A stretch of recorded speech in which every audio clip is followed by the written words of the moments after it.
The Art of Being Ruled. Wyndham Lewis. Original publication 1926. 1989 edition.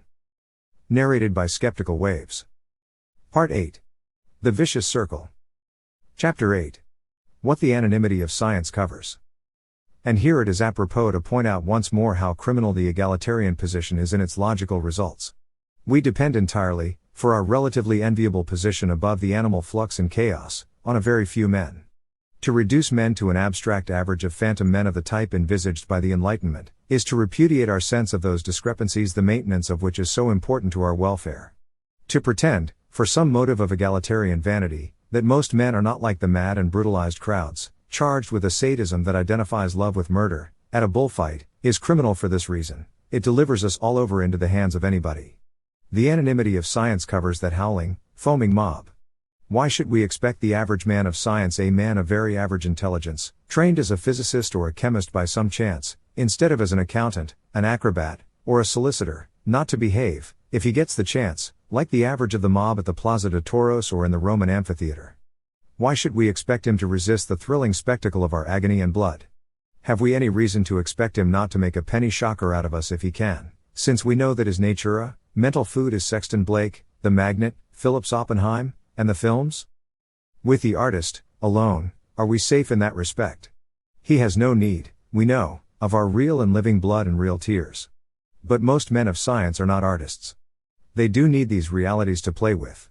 From this it will be seen how we prepare our own destruction when we lose our sense for people, or deliberately destroy it, in the interests of an abstraction, the one and only, equal and undivided, human average. Why, as Peirce says, the very word average is a journalistic absurdity in its origin. That these things on the surface are different to what they are in the depths or the interior, and that we are surface creatures, is the truth that Nietzsche insisted on so wisely.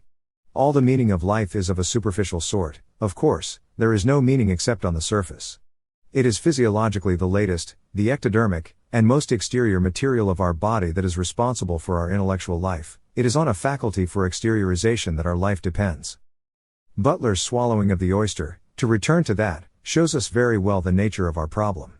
It is the separation of one organization from another, this merely exterior cuddling of which he speaks with irony, that constitutes our human nature. Love, as we discursively understand it, can only exist on the surface. An inch beneath, and it is no longer love, but the abstract rage of hunger and reproduction of which the swallowing of the oyster, or the swallowing of the male by the female Epeira, is an illustration. And it is the spirit of the artist that maintains this superficiality, differentiation of existence, for us, our personal, our detached life, in short, in distinction to our crowd life.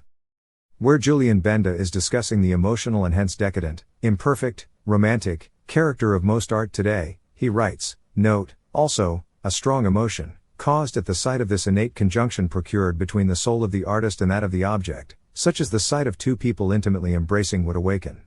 Let us learn to recognize, also, in their will to install themselves inside things, a kind of thirst to sexually invade everything, to violate any intimity, and mix themselves in the most intimate recesses of the being of everything met, Belphegor.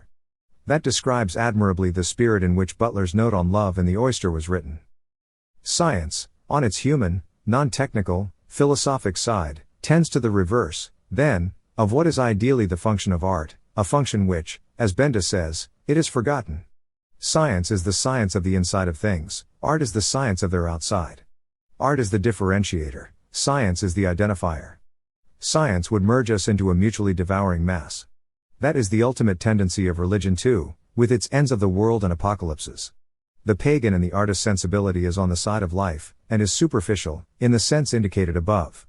Religion and the philosophy, or religion, of science are on the side of death, and are impregnated with the romance of destruction.